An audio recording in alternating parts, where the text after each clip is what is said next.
Hi friends, welcome back. Today we're going to code a project together that processes a list of documents, use LLMs to extract relationship between the concepts in each document, and export the nodes and relationships to build a knowledge graph. We're going to extract the entities from the documentation using LLM.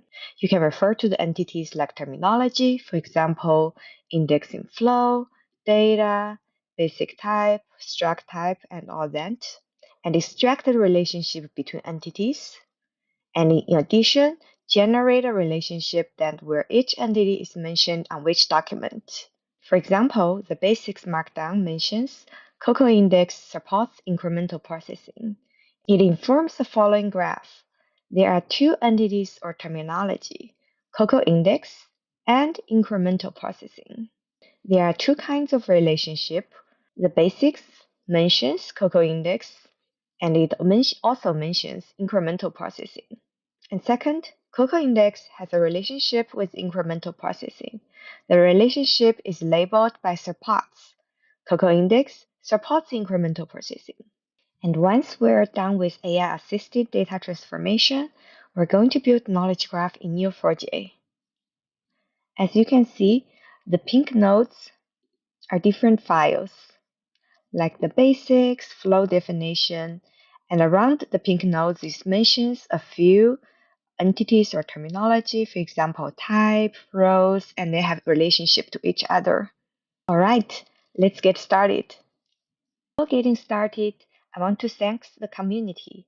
We officially crossed 1K stars earlier this week. Huge thanks to everyone who started, forked, contributed, or shared love for Cocoa Index. Cocoa Index is a real-time data framework for AI. The problem it tries to solve is to make it easy to prepare fresh data for AI, either creating embeddings, build knowledge graphs, or perform other data transformations, and take real-time data pipeline beyond traditional SQL.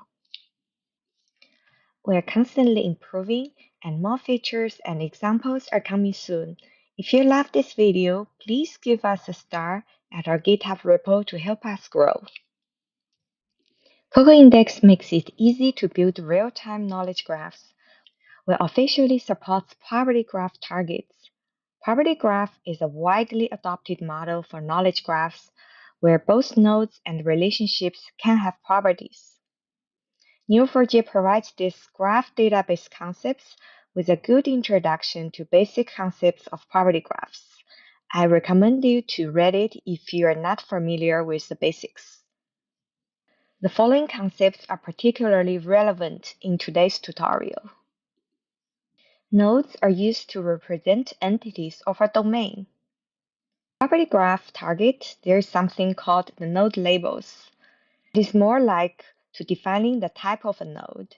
For example, this node can be a person, actor, and you can define properties on the graph. For example, name, born, and all that. Another important concept is relationship. Relationship describes a connection between two nodes. For example, earlier I mentioned Cocoa Index supports incremental indexing. It defines a relationship between two entity nodes, Cocoa Index and incremental indexing. There's something called relationship type. Relationship must have exactly one relationship type. For example, this actor acted in a movie, and acted in is a relationship. And lastly, the properties. It's actually pretty simple. It's just key value pairs associated with nodes and relationships. Let's get started with the project, and I'll walk you through all the concepts with examples. We need some basic setup for this project, which takes a few minutes. First, we need to install Postgres. Index uses PostgreSQL internally for incremental processing. We also need to install Neo4j, which is a graph database. If you don't have one, you can follow this tutorial here. Lastly, we need an OpenAI API key. You can also use Ollama if you want to run everything on-premise. Let's make a project folder. PyProject.toml.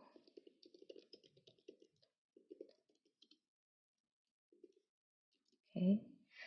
Here we'll add some basic description and dependencies that we will need for this project.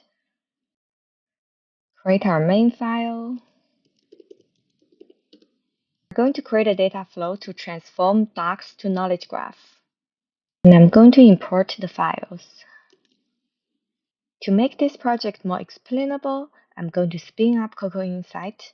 It's a data observability tool made for Cocoa Index, so we can inspect the effects step by step by observing the data. Okay, let's make sure to import the dependencies and also create a main. Let's make a .env file. Paste the database URL for Postgres and your OpenAI API key. Let's install the dependencies.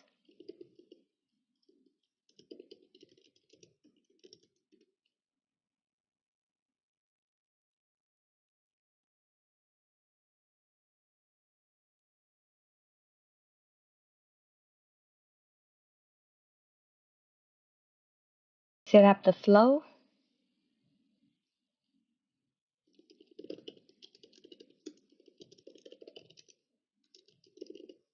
Then let's do update. So as you can see, we processed the 7 source rows. I'm gonna spin up the Cocoa Insight. So this is a view of Cocoa Insight. The right side is a visualization of the data flow. Right now it's pretty simple. We ingested a list of documents from a local file. The Cocoa index load from file generates a K table of documents. It generates 2 columns, file name and content. You can easily view the data on the left side. As you can see, in the core folder, we have a list of files, CLI, basics, data types.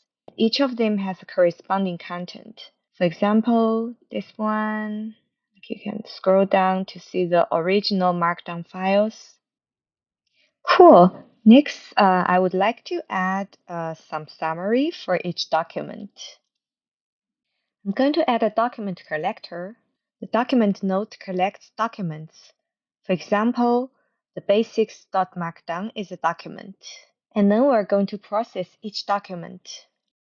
Let's define a data class called document summary.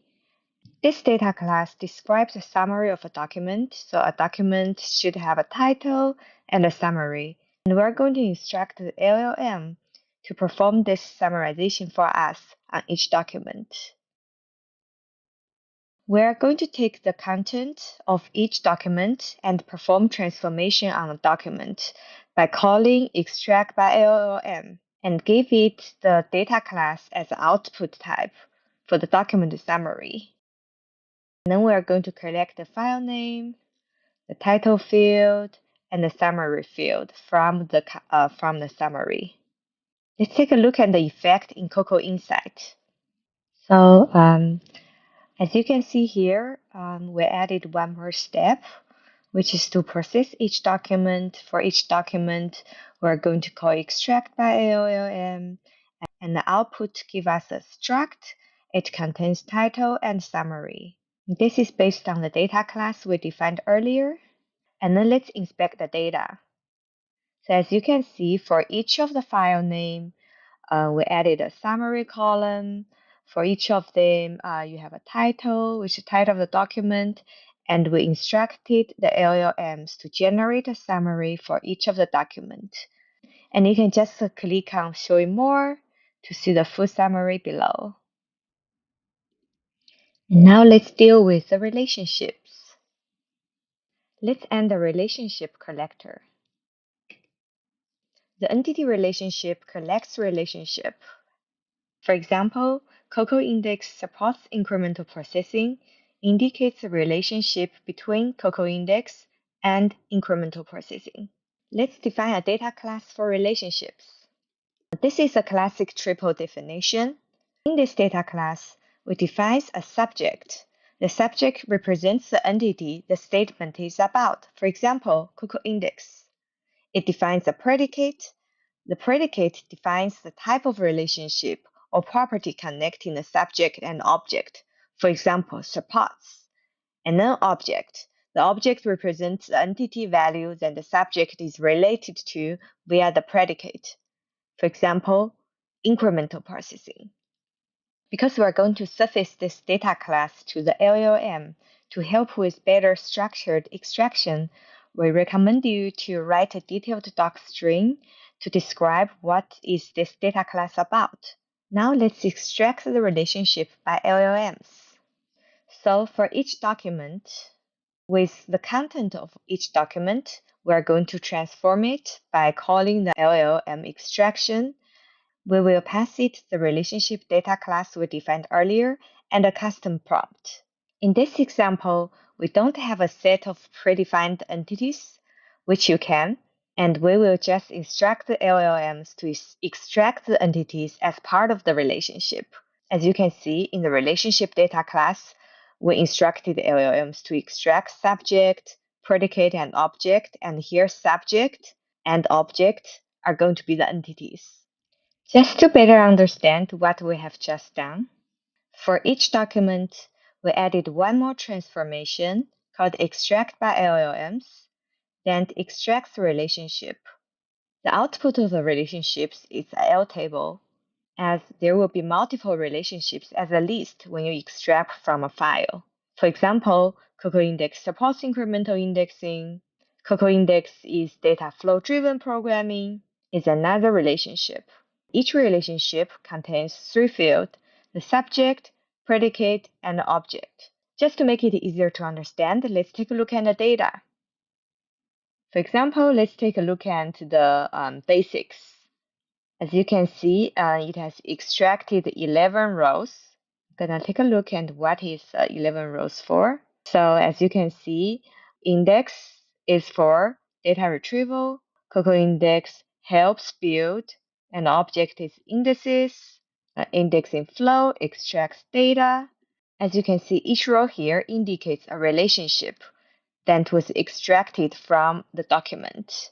We can take a look at some more examples. For example, maybe data types can be interesting.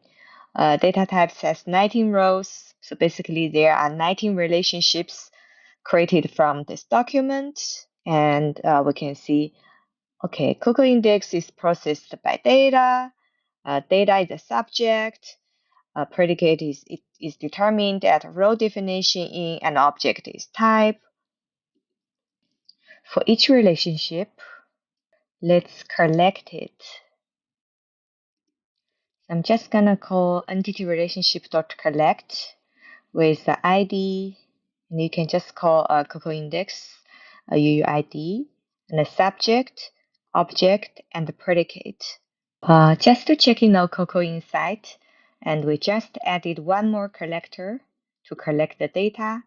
So basically, after we generated the L table of relationship, for each of the relationship, we added a collector, then we collected ID, subject, object, and the predicate field.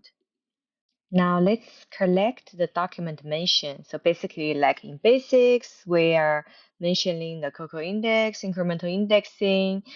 So this information should be fairly easy. We don't need any additional LLM instruction. All the information we need should be already presented.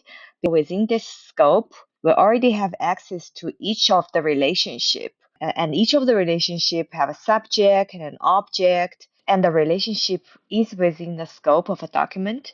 So you already have the information of, okay, this document have mentioned this subject, and we just need to collect it.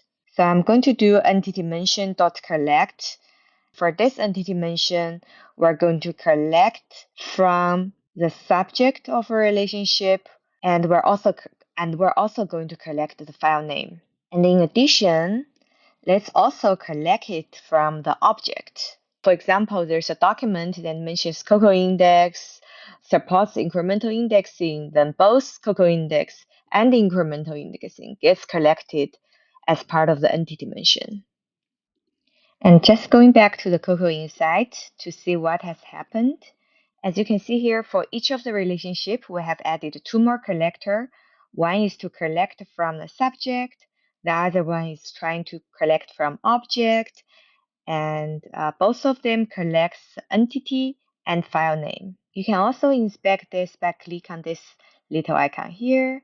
As you can see, this collector collects from the subject from a relationship to the entity, and this collector collects from object of a relationship to the entity.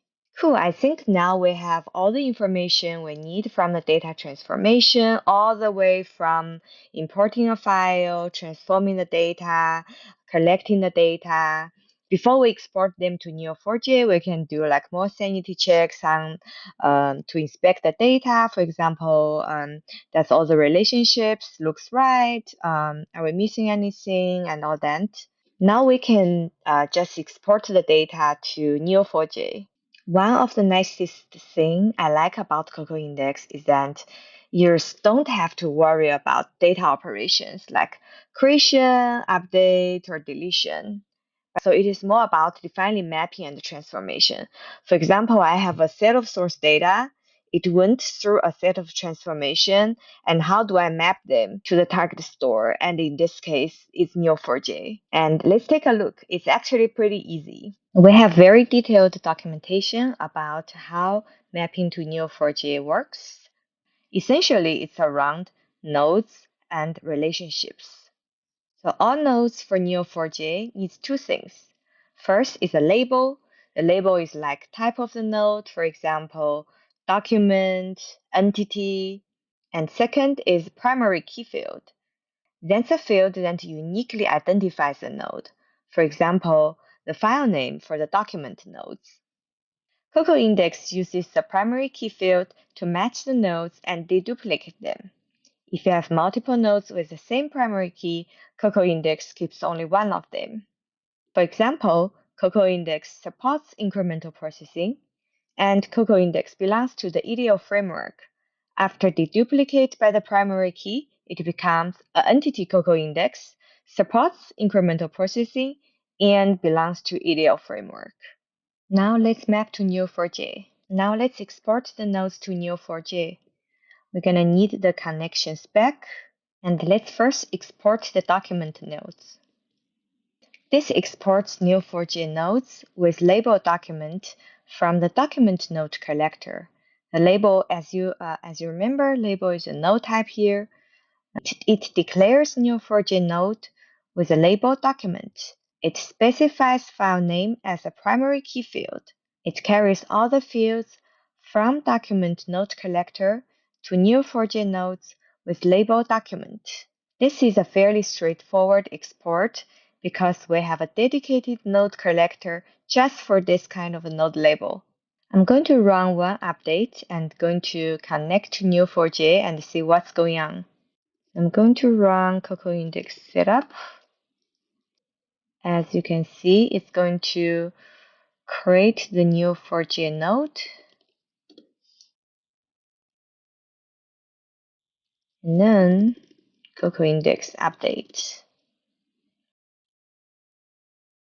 So let's open the Neo4j browser. As we can see, we have 7 nodes with the label document. We're just going to click on it, and we can see all of the nodes here, each node corresponding to a document. Now let's collect the relationships. We don't have explicit collector for entity nodes. They are part of the entity relationship collector, and fields are collected during the relationship extraction. Let's begin with declaring a node label. This defines a node label entity with primary key fields value. And then let's export the relationships. The Cocoa Index storage.relationships declares how to map relationship in Neo4j. In a relationship, there's a source node and a target node, and a relationship connecting the source and target. Note that different relationships may share the same source and target nodes. Note from fields takes the fields from the entity relationship collector and creates entity nodes. Let's rerun the setup and updater. This new operation mapped to Neo4j is added. And let's switch to the Neo4j browser. As we can see, we just added the entity nodes here. This query is going to match all the entities and the relationships too. And you can click on it. For example, here, the flow is discussed in flow definition. Let's look at another example. There's a relationship between struct and fields, and it is from the struct, a part of fields. We're almost there. Let's also map the entity dimension to the Neo4j relationship. Since we're adding new nodes, let's rerun the Cocoa Index setup and update. Cocoa Index setup. Okay, we're going to add new relationship which has a type mention. Yes. And update. Let's bring up Cocoa Insight. And just to see, we have mapped from the collector to the new kind of Neo4j relationship. Let's go to Neo4j. I'm going to select all the relationships.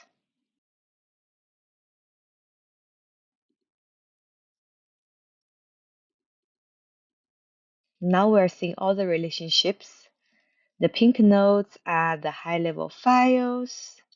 Each file mentions a list of entities, and the entities has relationship to each other that is extracted by LLMs. That's about it for this project. I hope it is helpful and you've had some fun. If you have made it this far, please support us by dropping a star at Cocoa Index GitHub. We are making huge progress each day, and stay tuned for more updates.